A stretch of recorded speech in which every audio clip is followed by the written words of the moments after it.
1.5 to. Yun ang pinakamakapal na. Turbo lang. Turbo naman, schedule 40 lang. Oo. Kung gusto maganda, 80. 80. Mas. Yan, tapos na.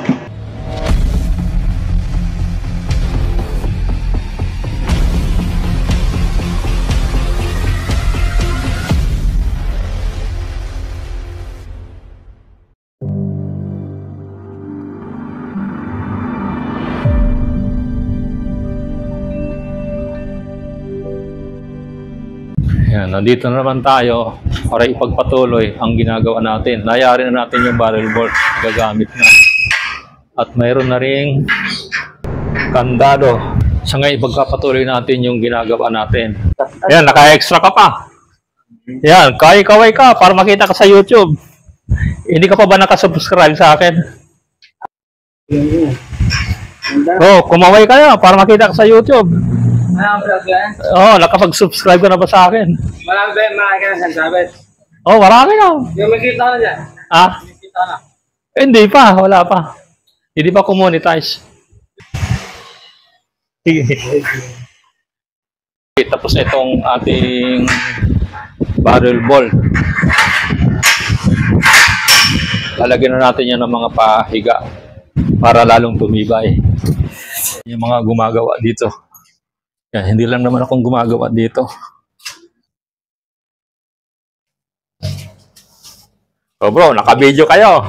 Yan o, kaway-kaway. Yan o nyo, kaway-kaway para makita ka sa YouTube. Oh, nakapag-subscribe ka na ba? Yan o, abalang-abala sila sa magsisimento. Dalawa silang gumagawa. Yan, Ricky, kaway-kaway. Una. Yan, hindi nakita yung kuan mo. Hindi nakita yung ulo. Hindi nakita yung ngiti. Busy. Ayaw maabalo sa ginagawa nila.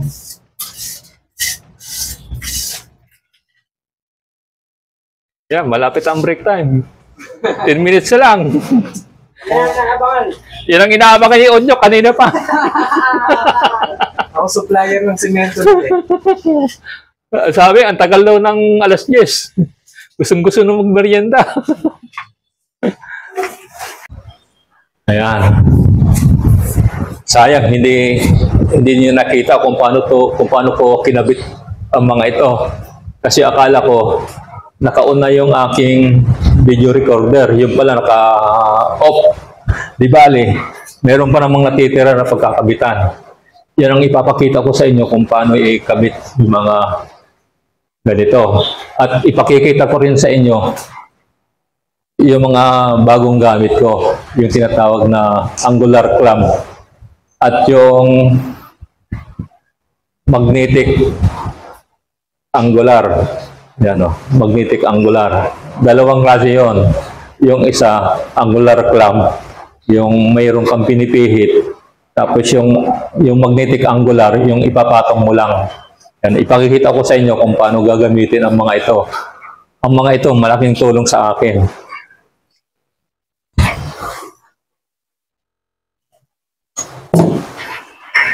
Sa ngayon, itutuloy ko yung pagkakabit.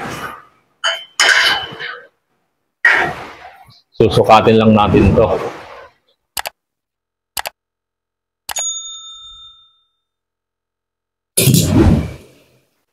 Puputulin natin to, puguhitan natin. May guide tayo sa pagputol.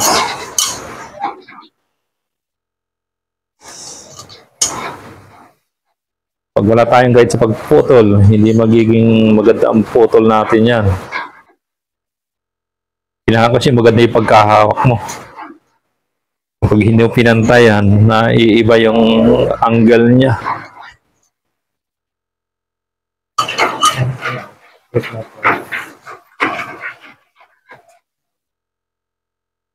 Kasya ba? Kasya.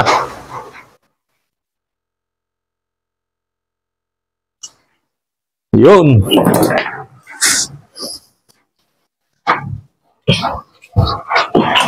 Patuloy natin to.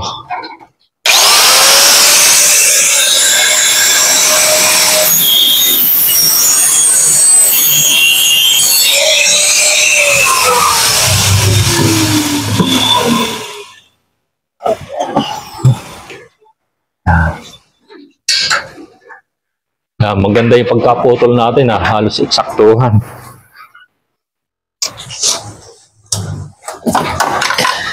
Medyo masikip ng kaunti.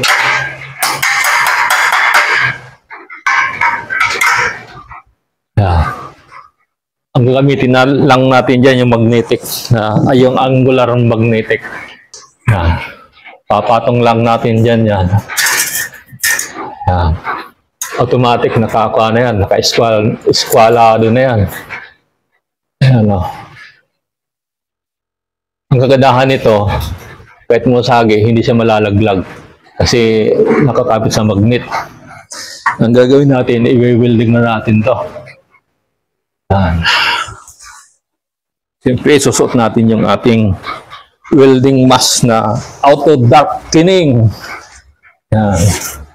Kapag mayroon siyang nasisensor na liwanag, yung malakas ang liwanag o yung arcing ng welding, kusang i-dim niya at nakikita mo yung pinag-weldingan mo.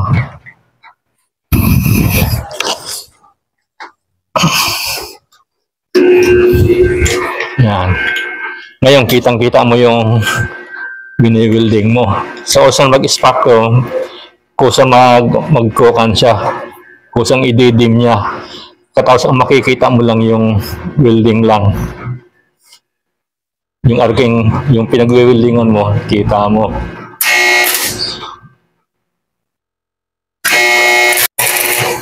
Hirap i-welding tong tubular na bubutas.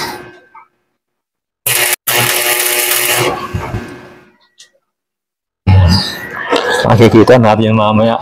Sa ngayon, hindi mo makikita yan kung nagkonekta sila dahil nakatakip yung kanya, yung kulay itim. Hindi ko alam kung anong tawag doon. Yung nakakaalam, mag-comment na lang kayo sa comment section.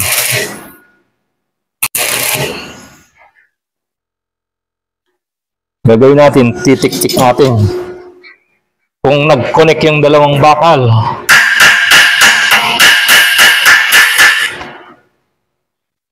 ayun, may butas. Nag-connect naman siya, kailang may butas. Kabila.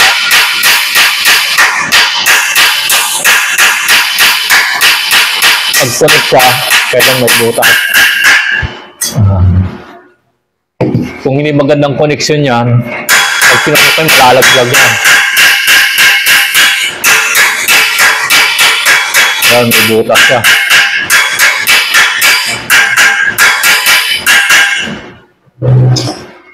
Yan bro, pasok. Ay, labas pala, labas.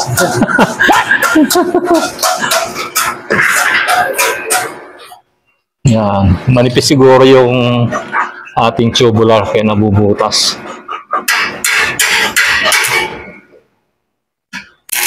Kasi pag napapalakas ang arcing, butas. Tingnan natin kung nagkaroon ng koneksyon. Ano? Yan.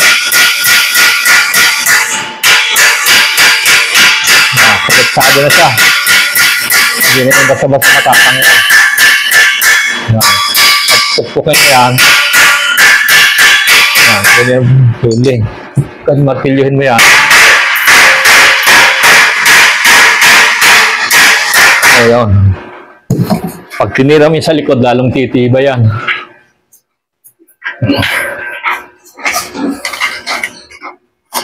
Tirahin natin.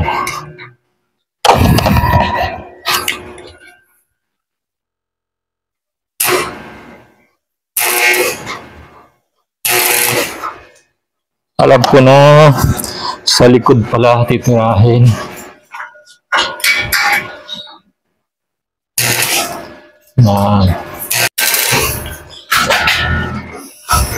Ito, okay na to, makapal na.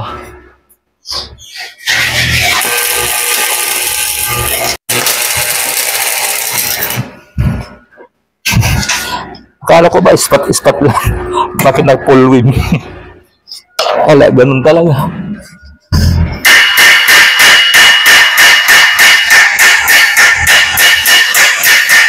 Ispatan lang natin yung butas. Yan, para tumibay.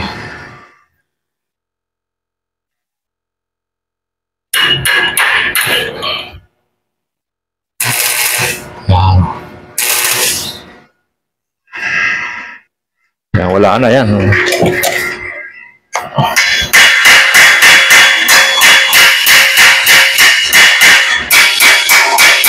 Yan, nawala na yung butas.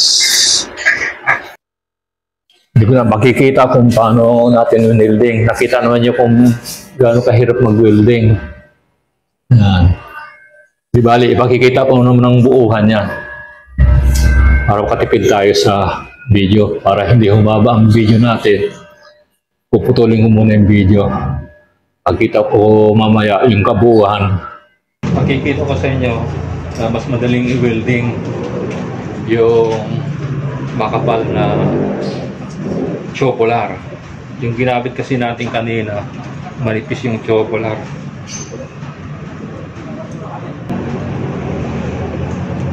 Ito yan, oh.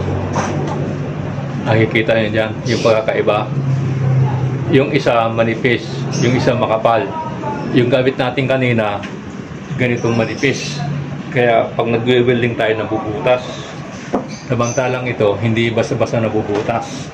Yan, ipakikita ko sa inyo na mas magandang i-welding yung makapal. Kasi kapag makapal, hindi yan basta-basta nabubutas. Kakabit na natin yung dalawang pulley. Medyo maluwag, kaya ang gamitin natin ay angular clamp. Ito yan, angular clamp. Ang technique pa na nito, kakabit mo muna siya para hindi ka nalilito. Yan. Tatapatan natin ito sa guhit. Okay na. Automatic na yan.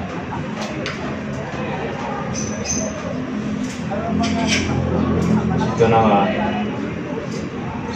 tatapat mo sa kabilang bakal. Automatic yan, eskwalado na yan.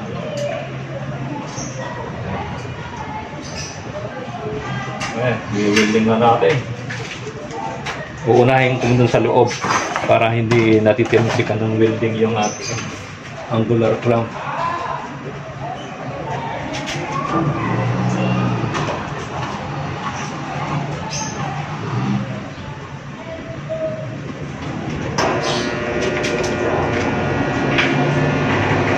Uunahin natin itong loob.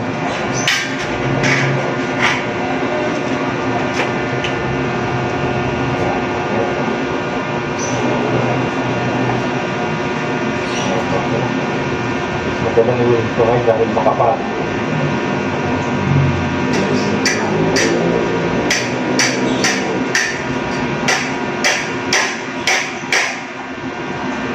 Ayaw na naman. Alam ko sila na naman.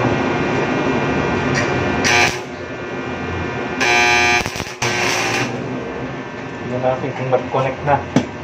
Kung nag-connect na, tignan natin kung tanggalin itong clamp.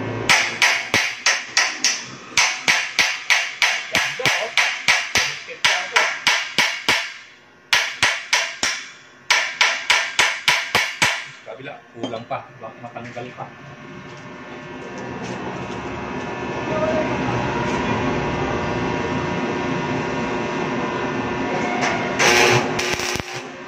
Hindi pa sila nabubukas.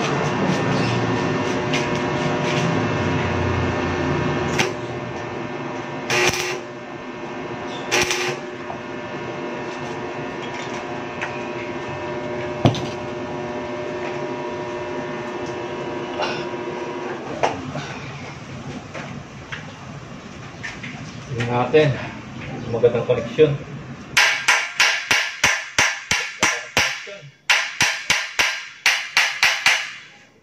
Kakasubukan niya pag tinanggal itong clamp.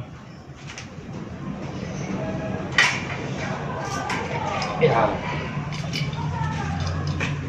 Tingnan natin yung martilyo.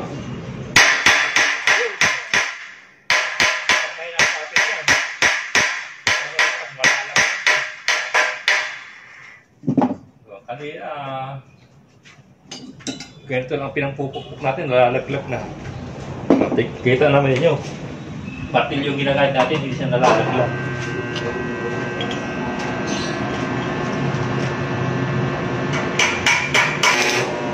Diba, walang butas-butas. Dati.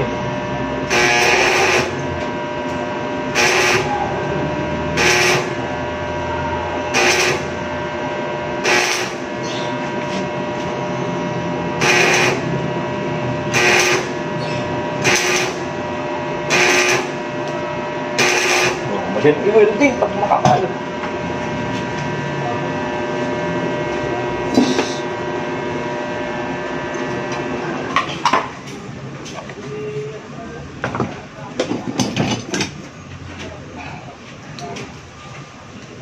Kata na natin ito. Yan, panghuli. Yan, panghuli na nga yan. Yan, panghuli na.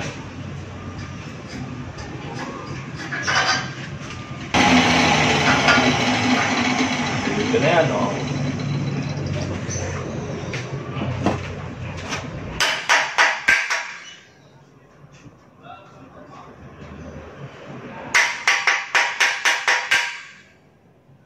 Clam natin para magandang laban.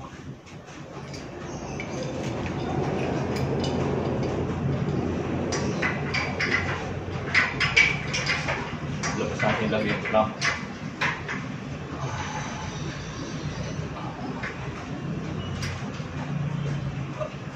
Yan na yan. Fix na natin yan.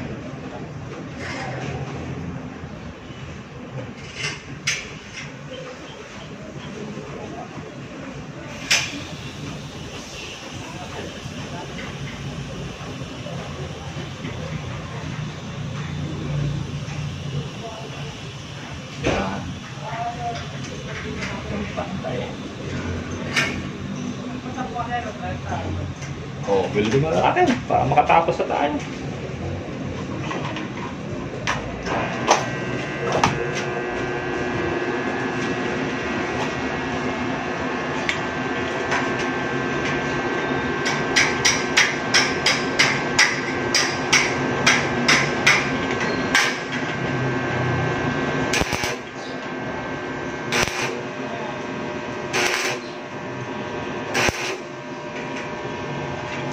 Oh, tingnan natin kung matibay na. Kung nag-connected.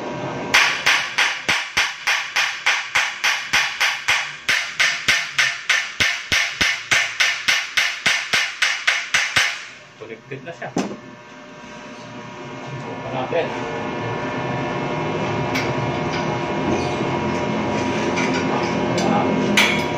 Subukan natin yung martilyong malaki.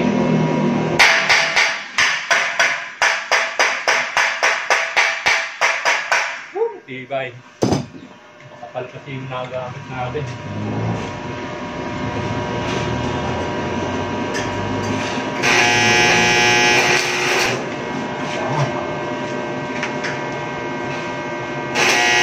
Para makubutas yung dyan. Sa Maripis, kahit anong gawin ito, wala. Makubutas yung dyan. Hindi ako na, ano? Talaki na nga. Ay, magpapit pa. Tapang man. Boss Jun! Ay, sige. Nangyayari na ito na. Oo, nangyayari na. Yan na. Makukulan ako sa inyo.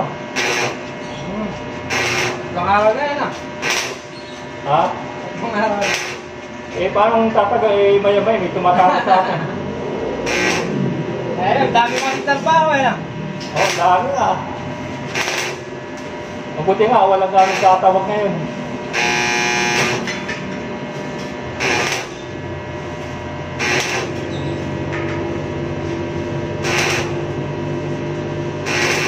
Ha? Gan. Madali. Anong ganyan? Tubol lang. Kaya magaling lang. Hindi, makakapal yan. Ano? Schedule lang. Kaya medyo mabigat. Ha? 1 chicks. Hindi, 1.5 to. 1.5.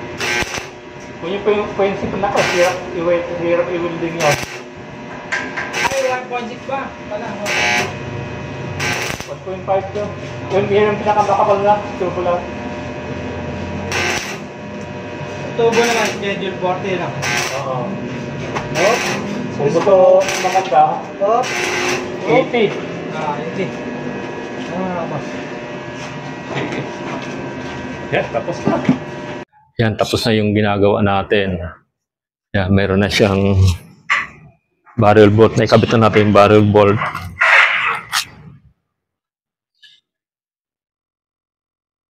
At mayroon na rin siyang kandado. Ito. Yung barrel bolt ito na. Ang kulang na lang ito, pintura na.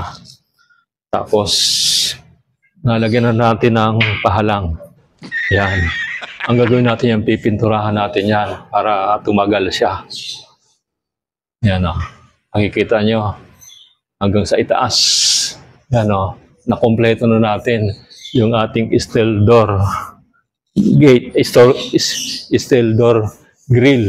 Nabubulol ako. Yan o. Kompleto na. Hanggang babayan. Yan o. Hanggang baba siya.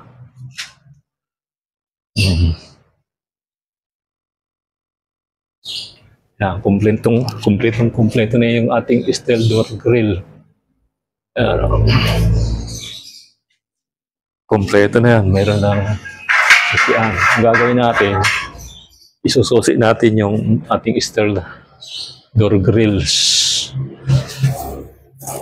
Dito yung ating susi.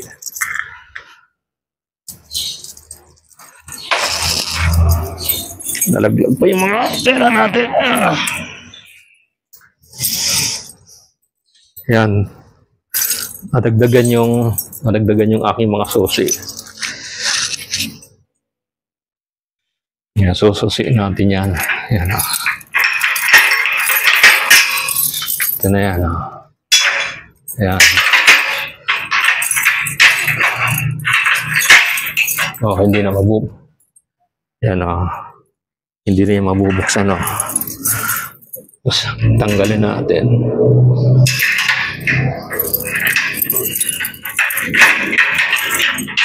Ayan. Kompleto na yung ginawa natin na door grills. Ayan. Dapat pala ipakita ko doon sa... Ayan, kita naman yun. Kompleto yung ating steel door grill. Mula atas hanggang baba, kompleto na. Ayan, mayroon na ring barrel bolt. Ayan o. Magiging safe na kami sa gabi.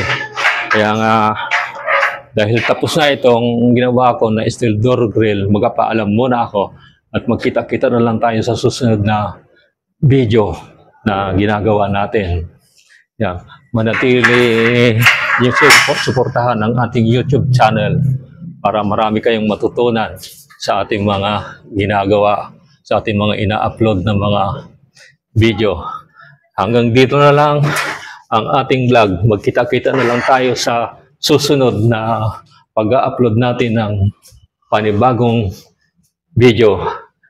Pagpalain kayo ng ating Diyos na may kapal, ang bawat isa.